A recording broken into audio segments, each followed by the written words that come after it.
Nah, pikirnya kalau Tuhan sudah berfirman lalu diundur pun terjadi. Tidak. Di sini rema itu terbatas akan waktunya untuk terjadi.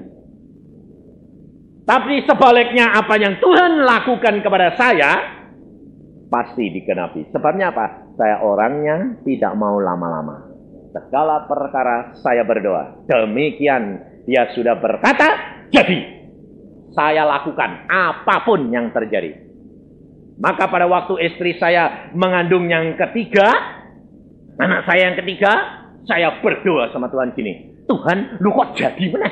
Wong dulu katanya anakku cuma 2. Lalu Tuhan berkata, perhatikan pernah aku bicara sama kamu. Anakmu harusnya 2. Yang kedua itu kan sebetulnya bukan anakmu karena mati. Oh iya. Jadi memang yang kedua ini aku suruh kembali ke dunia untuk menemani ibunya nanti.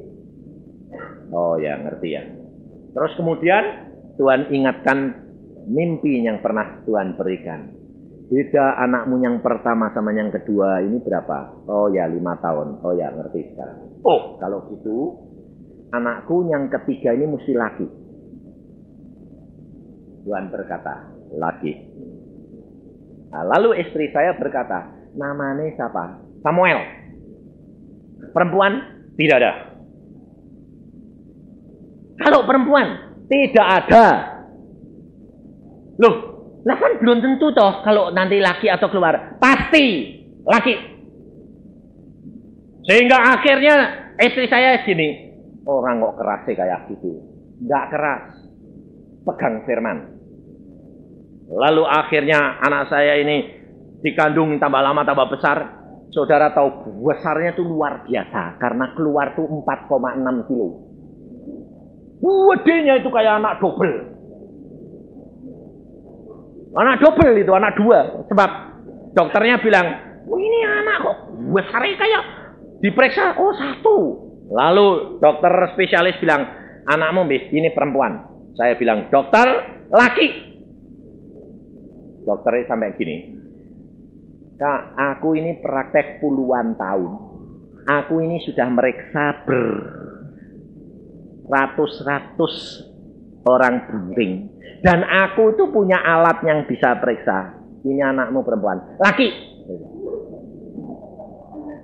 Karena dokter ini baik sama saya, dia bilang gini, setiap anak saya lahir, dia yang menolong. Dia bilang gini, sekarang gini saja, kalau anakmu nanti lahir perempuan, kowe mesti bayar aku 2 kali lipat. Saya bilang, amin. Kalau keluar laki, aku tidak bayar. Dan karena dokter ini pengalaman, berani toh. Dia bilang, oke. Jadi ya, beres. Saya bilang sama istri saya, kita bakal tidak bayar. Loh, kok tidak bayar, Bi? Dokternya tak ajak totoan. Dia bilang perempuan, aku bilang laki. Karena nama pun aku tidak beri perempuan, hanya laki. Karena apa? Allah sudah berbicara. Tapi orang tidak percaya. Lalu akhirnya pada waktu keluar, dikeluarkan normal tidak bisa. Karena apa? Kegedean. Tidak keluar. Akhirnya dioperasi, dibedah, keluar tuh panjangnya itu sampai 54 per 3. Tinggi kayak anak umur 3 bulan. Besar sekali. Dia bilang, coba bayi kok 4,6 kilo. Sama dokter itu. Dokter, engkau kan lihat dari luar. Yang menciptakan itu ngomong sama saya. Yang nyiptain itu ngomong lagi. Jadi kamu bakal kalah, dia yang bikin no. Maka dari itu saudara tahu bahwa hidup dengan Allah itu adalah luar biasa. Karena apa?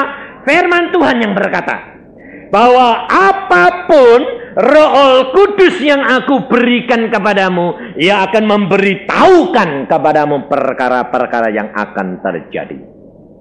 Ini firman Tuhan di dalam Yohanes 16 ayat 13.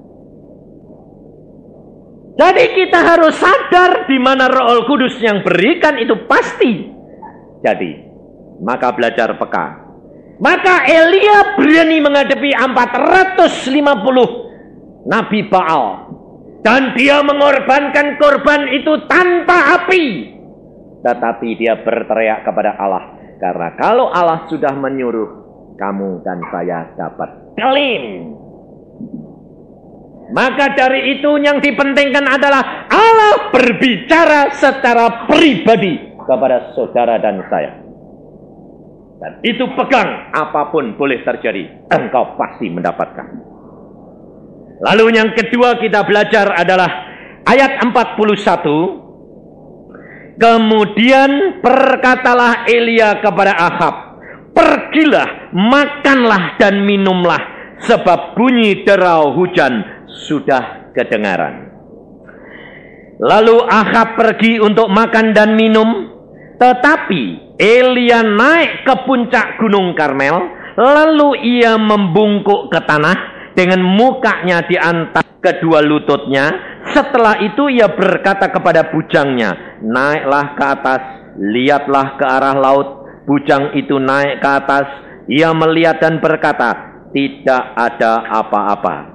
Kata Elia, pergilah sekali lagi. Demikianlah sampai 7 kali. Perhatikan, ini ada maknanya semua nanti saudara.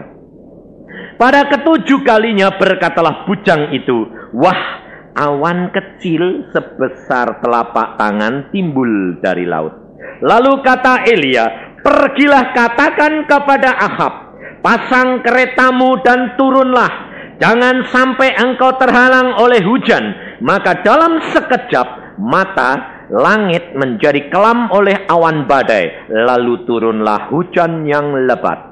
Ahab naik kereta lalu pergi ke Jizrael. Tetapi kuasa Tuhan berlaku atas Elia. Ia mengikat pinggangnya dan berlari mendahului Ahab sampai ke jalan yang menuju Jizrael. Yang kedua ini kita belajar tentang hal apa yang dikatakan Tuhan dan apa yang dialami oleh Elia. Dalam beberapa perkara ini saudara belajar. Kita kerap kali kalau sudah mengimani sesuatu, kita tidak sabar menanti. Dan kita tidak melakukan apa yang dikehendaki oleh Tuhan seperti yang dilakukan oleh Elia. Maka kerap kali apa yang kita imani tidak terjadi. Elia berkata kepada Ahab, makan minum, supaya engkau tidak nanti kehujanan. Karena dengar suara daripada hujan itu sudah tiba. Pada waktu itu hujannya sudah ada belum? Elia sudah berkata hujan akan segera tiba. Tapi ternyata tiba enggak? Belum tiba pada saat dia ngomong. Dan apa yang dilakukan Elia? Dia pergi berdoa. Setelah dia berdoa, lalu dia berkata kepada pembantunya, kamu naik ke atas gunung, lihat ke arah laut, ada awan enggak? Sebab sudah tidak pernah turun hujan 3,5 tahun. Pembantunya balik, bilang, enggak ada apa-apa. Orang naik ke atas gunung, balik lagi butuh waktu yang cukup lama enggak? Dan berapa kali pembantunya naik turun? 7 kali. Kira-kira berapa lama? Saudara tahu?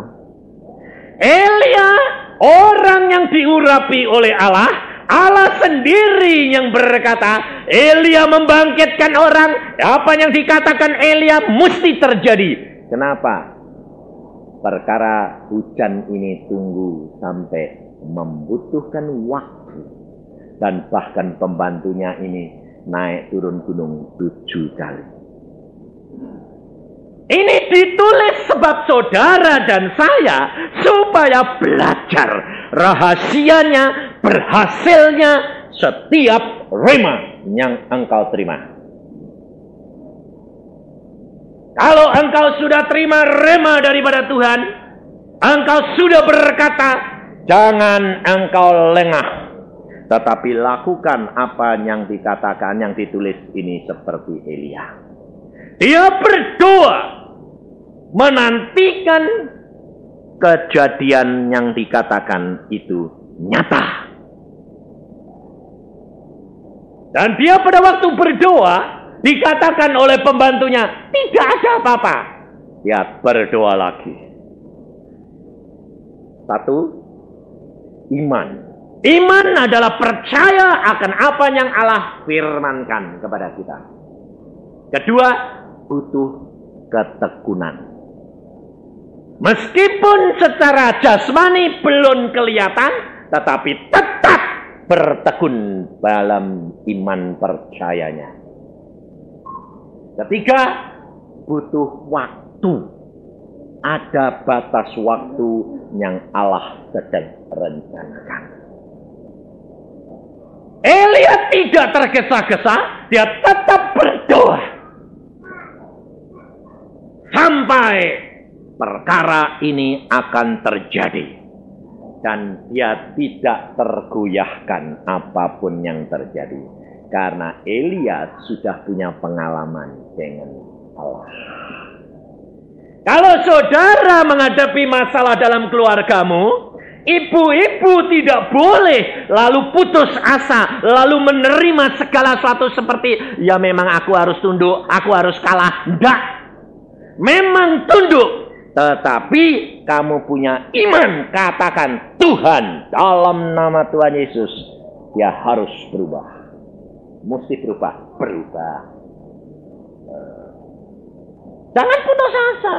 Kalau lalu belum berubah, lalu bilang, lu kok malah gitu? Lo kalau malah menjadi itu malah benar. Sebab itu ujian buat saudara. Tunggu waktu. Kita tetap beriman, tetap tekun, dan tunggu waktunya Tuhan. Waktu yang ketujuh terjadi, apa yang timbul? Awan setelapak tangan. Kecilnya kayak apa dibandingkan langit itu. Tapi kalau pikiranmu berkata, apa artinya telapak tangan satu? Awan setelapak tangan, apa artinya? Tidak akan terjadi hujan. Tetapi kalau tanda itu sudah muncul, itu saudara harus bertindak dengan iman. Apa yang dikatakan Elia, pada waktu bujangnya berkata, ada awan kecil naik dari dalam laut. Elia berkata, katakan kepada Ahab, segera kendarai kendaraanmu, turun gunung, supaya jangan sampai kamu terhalang oleh hujan. Itu tindakan iman, saudara tahu. Kalau sudah ada perubahan sedikit dari suamimu, anakmu, dari keluargamu, imani, ucapkan syukur, pasti segera terjadi. Kemenangan sudah di dalam tanganmu, saudara tahu. Kita kerap kali khawatir, mulai pikirannya berjalan lagi. Mana mungkin, apa artinya awan cuma setelapak tangan? Yang penting adalah ada tanda pasti akan terjadi hujan lebat. Dan firman Tuhan berkata apa? Segera dengan sekejap mata langit menjadi kelam oleh awan badai. Sebab kalau Allah mau melakukan, saudara, itu perkara sepele, mengubah hati orang, menolong orang dalam sekejap, ekonomi, keributan, kenakalan, kebodohan, itu dalam sekejap Allah lakukan. Tetapi yang menjadi masalah adalah bayar harga, saudara, karena saudara dan saya adalah teman sekerja Allah. Kita ini teman sekerja Allah. Bagian kita yang bayar ini butuh iman, ketekunan, dan apa? Waktu. Sebab waktu kita terbatas, tapi Allah kekal, tidak pernah terbatas. Jadi kalau Allah mau melakukan segala perkara, sekejap terjadi. Tapi bagian kita yang harus bayar. Jangan saudara kira Kalau seperti Elia, seperti hamba Tuhan Yusa ini, kalau minta apa-apa cepat, setengah mati, saudara.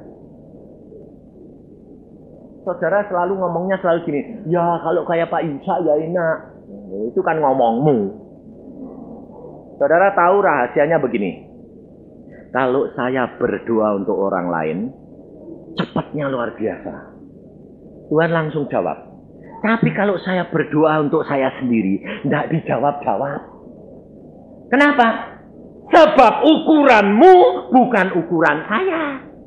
Tuhan menuntut ukuran saya, iman saya, ketekunan saya yang dituntut. Jadi kalau saya punya maksud, umpamanya sekarang ini, rumah saya itu mau dibeli sama gereja. Padahal saya belinya 5 kilo emas. Sekarang mau dibeli cuma 2,5 kilo. Lah kan saya bodol. Tapi karena ini urusannya Tuhan, saya bilang, Tuhan kalau itu kehendakmu, oke, tak beri kau. Kalau engkau suruh kasihkan, tak kasih, no, peduli. Oh ya, aku ngemper atau enggak, ini urusanmu.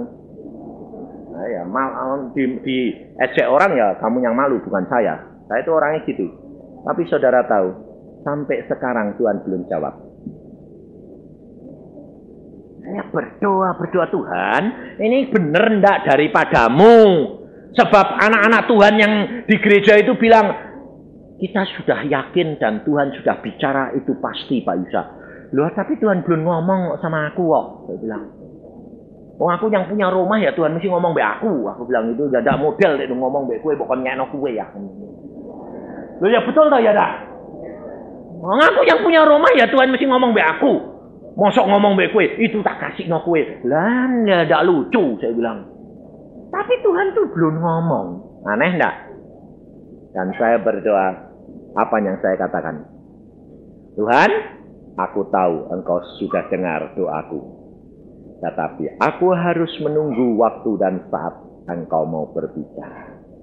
Itu urusanmu, bukan urusanku. Tapi aku percaya doaku sudah masuk di mejamu.